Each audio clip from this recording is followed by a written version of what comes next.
What I'm about to reveal to you today might be shocking, even difficult to believe at first. It is highly likely that, right now, inside your own home, in that little medicine cabinet, in your bathroom, you are storing something that is silently attacking the engine of your life.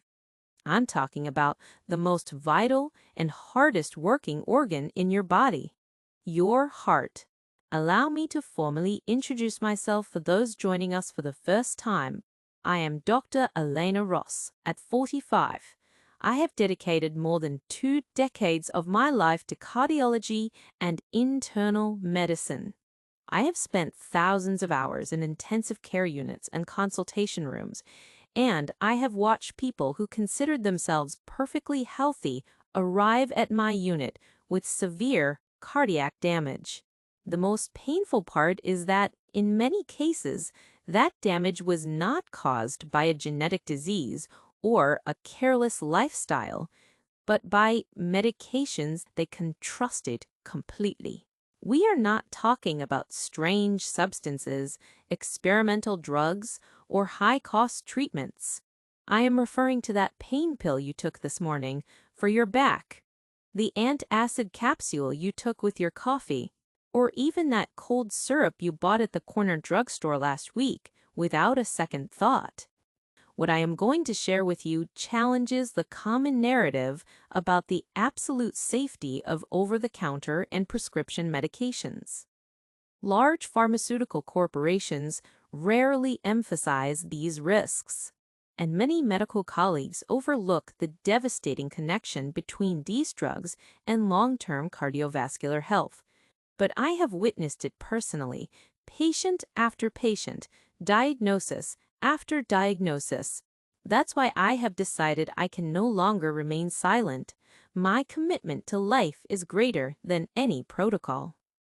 By the end of my presentation, you will understand with total clarity what the 5 types of medications are that could be weakening your heart muscle without you realizing it. You will learn why the risk exponentially increases once you cross the threshold of 60. And most importantly, what concrete steps you can take starting today to protect your health. This is not a fear campaign. It is life-saving medical truth.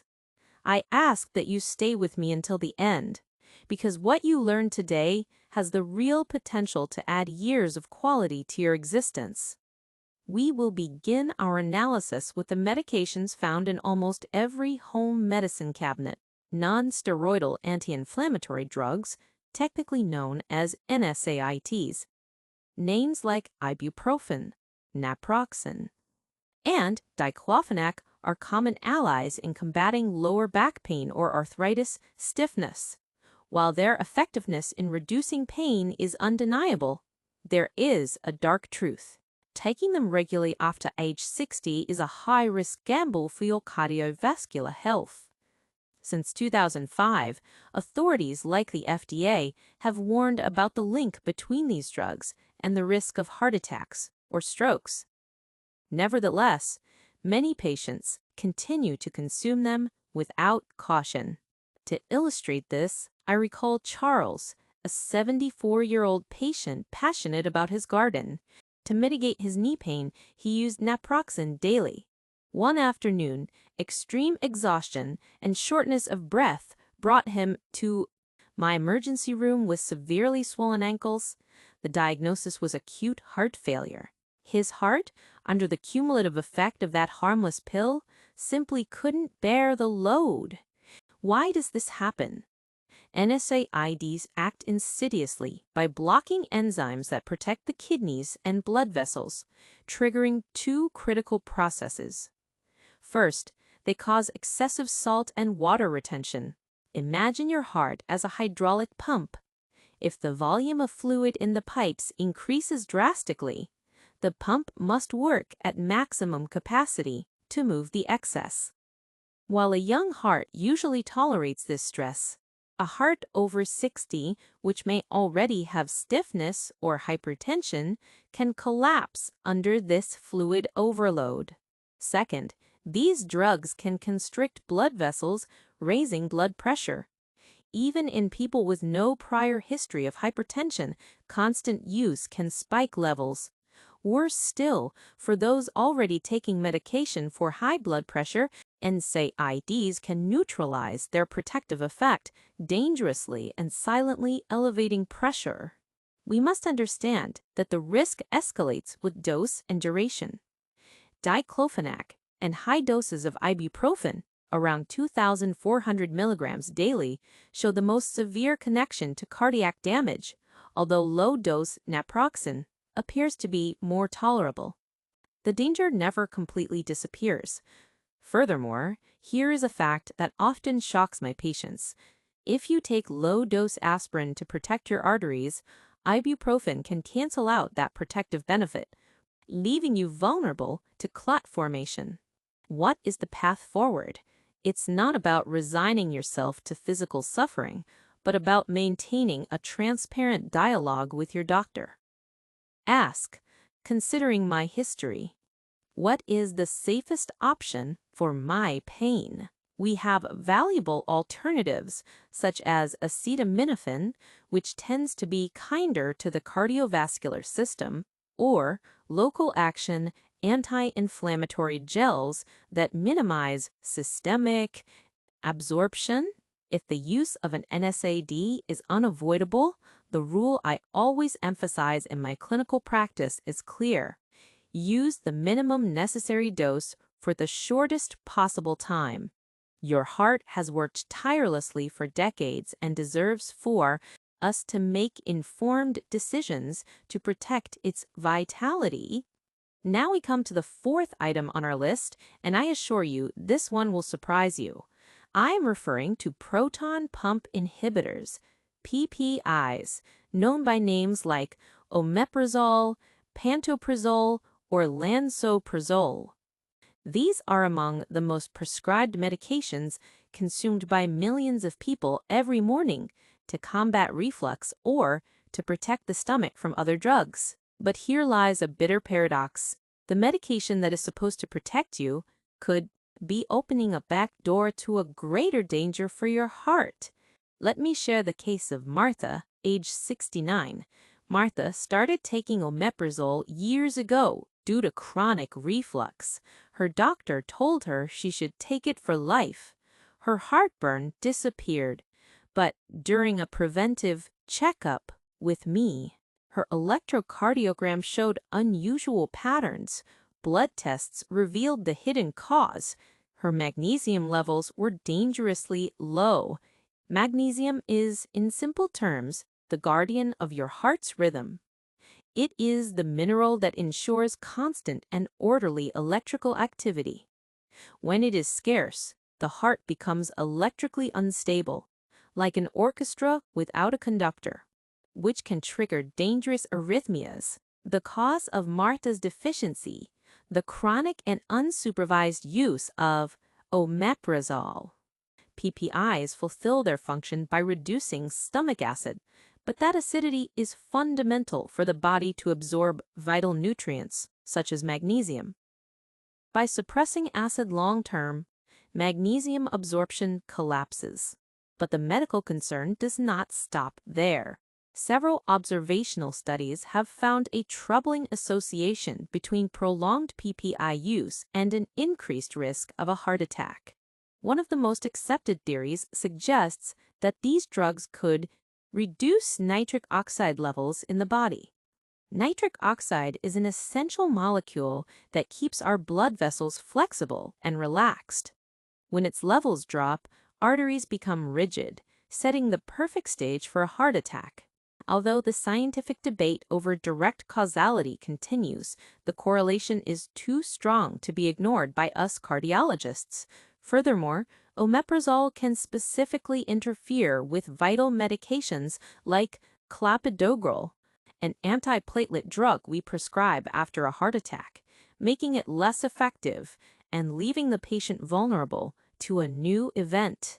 The underlying problem is that these drugs have been trivialized. They were originally designed for brief treatments of 4 to 8 weeks, but have been converted into a permanent solution for problems that could frequently be managed with diet and lifestyle changes. If you have been taking a PPI for months or years, my advice is do not stop abruptly, as this can cause a very painful acid rebound effect. Instead, talk to your doctor. Ask, do I really need this long term? Can we try to reduce the dose little by little? Are there alternatives like H2 blockers that are gentler? And if it is essential that you take it chronically, it is mandatory that your doctor monitors your magnesium and other nutrient levels periodically. We have reached the third item, oral decongestants, that we commonly use for the flu and cold. I am referring to those that contain substances like pseudoephedrine or phenylephrine. They're perceived as the magic solution for that stuffy nose that won't let us rest. But that feeling of relief can come with an extremely high price for your cardiovascular system, especially after age 60. Allow me to introduce you to Dorothy, a 76 years old retired teacher. Dorothy caught a rather severe cold last winter. Desperate to breathe better, she bought a well-known cold remedy containing pseudoephedrine from the pharmacy. On the second day of treatment, Dorothy felt like her heart was going to jump out of her chest. She felt intense dizziness and a splitting headache. Her son, seeing her like this, immediately took her to the emergency room.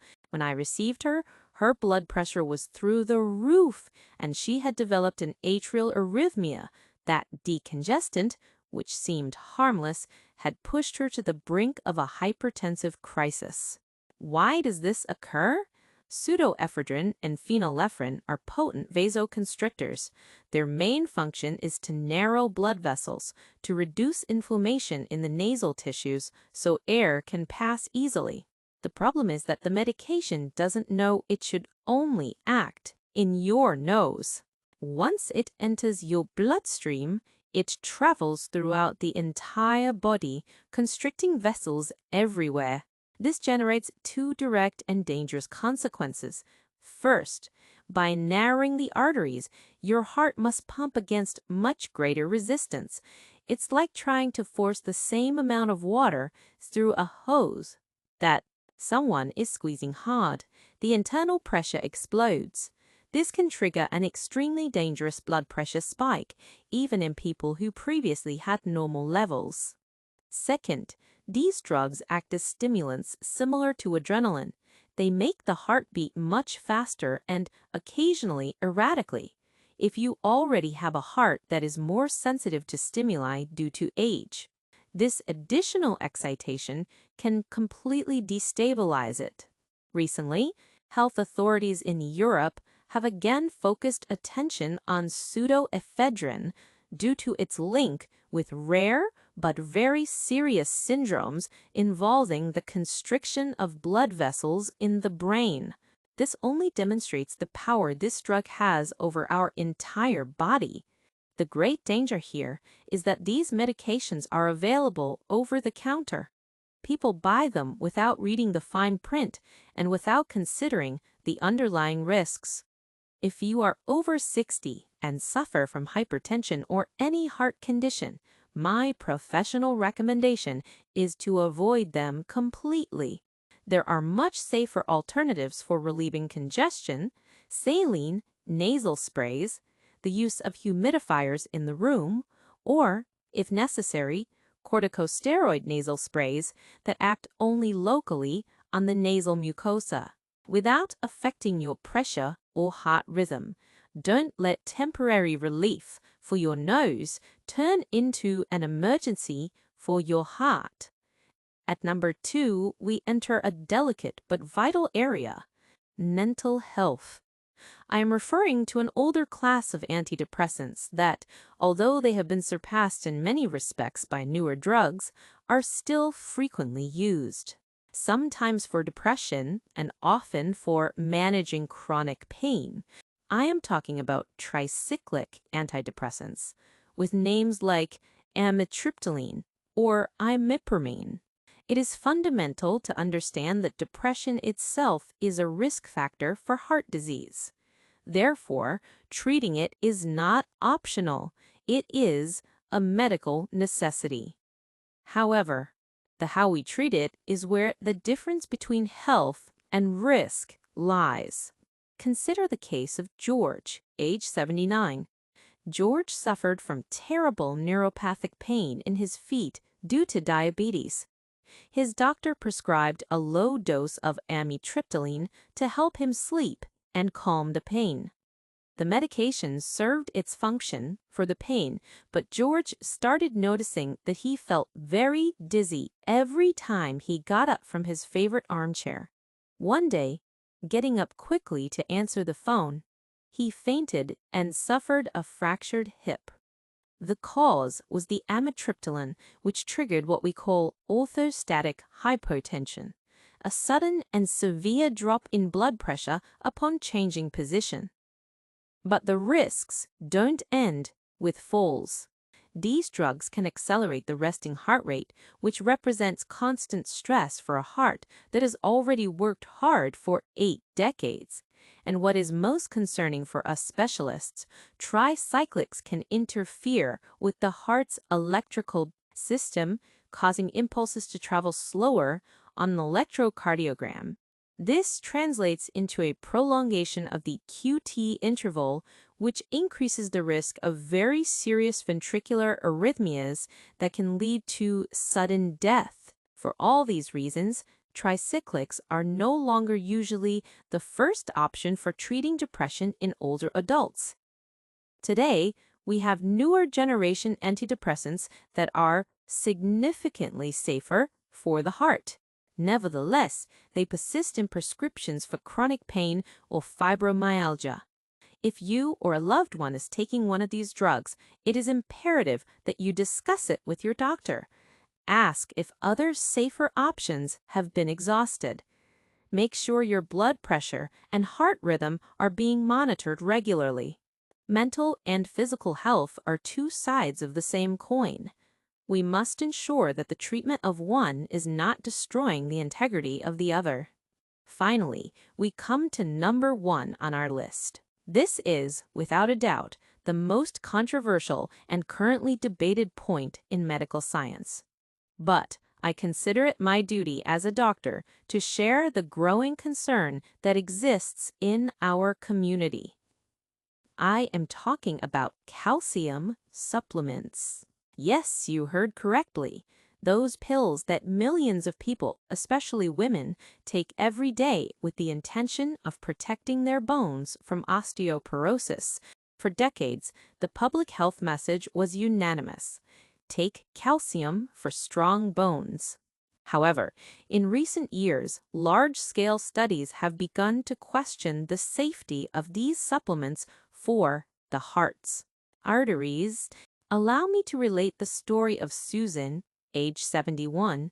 Concerned about a slight loss of bone density, Susan decided on her own to start taking a high-dose calcium supplement that she saw advertised on television. Years later, Susan suffered a heart attack. The strange thing was that she did not present the classic risk factors. She did not smoke, her cholesterol was enviable, and her blood pressure was perfectly controlled. When investigating the possible causes, our team focused on that daily supplement that Susan took religiously. The controversy is real, and the evidence is still not definitive on all fronts, but the hypothesis deeply concerns us. The calcium we get from foods, dairy, legumes, green leafy vegetables, does not seem to present any problem. Our body absorbs it gradually and uses it efficiently. The problem arises with the massive and concentrated doses of supplements. When you ingest a pill with a high load of calcium, it generates an artificial spike of this mineral in your blood. Your body cannot always channel all that calcium to the bones immediately, and that excess has to go somewhere. The great concern is that it ends up depositing in the artery walls. This process, known as arterial calcification, causes blood vessels to lose their elasticity, become rigid, and contribute to the formation of the atheroma plaques that cause heart attacks. Some studies suggest that calcium supplements could modestly elevate the risk of cardiac events, while other studies have not found such a connection. The conclusion for me is clear. In medicine, more is not always better. The most prudent strategy is to try to cover your calcium needs through a balanced diet. If your doctor determines that you truly need a supplement due to a diagnosed osteoporosis, never take it on your own initiative.